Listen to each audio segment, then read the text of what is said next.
So mga tol, matapos po nating maibalita kahapon na tagumpay na nadepensahan ni Unified Middleweight World Champion Janibek Alimhanala ang kanyang IBF Middleweight belt dito kay challenger Australian Andrei Mikhailovich na ginanap sa bansang Australia, kung saan 2 beses pinabagsak ni Janibek Alimhanala ang challenger. Una sa round 2, pangalawa sa round 9, at doon na po hininto ng referee ang laban. So nagsalita na nga po si Janibek Alimhanala sa kanyang pagkapanalo. Wika ng kampiyon mga tol, sinadya umano niyang pahabain ang laban. Sa round 2, pwede na daw sana niyang tapusin ang Australiano, pero hindi daw niya ginawa mga tol. Makikita mga tol na ilang beses nagrugi itong challenger, pero hindi nag-follow up ang kampiyon. Hinahayaan niya lang makarecover itong si Mikhailovich, pero bago tumunog ang bell mga tol, bumagsak pa itong challenger. Pagbangon, hilong-hilo pa siya mga tol at na-save by the bell pa. Tumagal pa nga po ang laban na yan mga tol dahil pinagbigyan ng kampiyon itong challenger. Umabot pa ng hanggang round 9 at doon na natapos ang laban. Mismong referee na ang umawat nang bumagsak muli ang challenger. Undefeated kasi itong challenger mga tol, kaya para hindi siya mapahiya sa balwarte niya, pinagbigyan pa siya ni Janibek.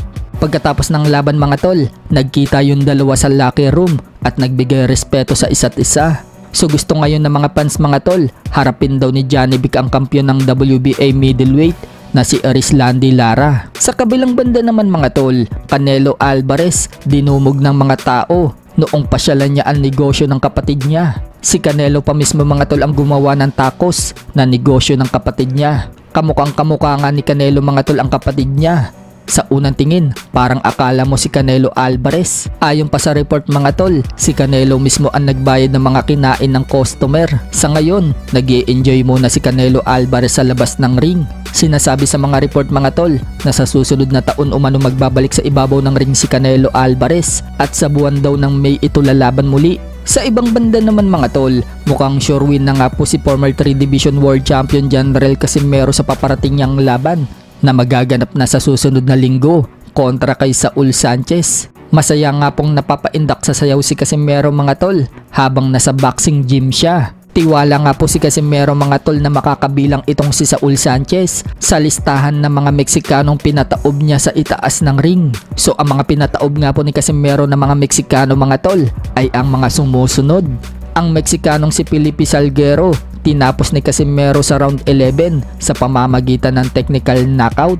Ginanap po ang laban na yan taong 2013 sa Makati City. Pangalawa naman itong si Armando Santos, kung saan dumayo si Casimero sa Mexico taong 2014 at tinapos naman niya itong Meksikano mga tol via second round technical knockout. Taong 2018 naman mga tol, muling dumayo si Casimero sa Mexico at tinalo din niya ang Meksikanong si Jose Pitts sa pamamagitan din ng second round technical knockout.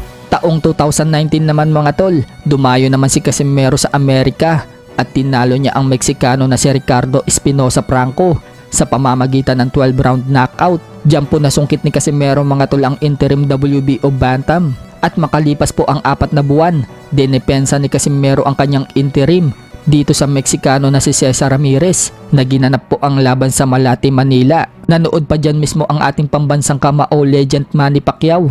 Pinatulog po dyan ni Casimero si Ramirez sa round 10. Sa October 13 mga tol, muling lalaban si Casimero sa isang Meksikano. Pang-anim na kaya si Saul Sanchez mga tol ang mabibiktima ni Casimero na mananakaut niya?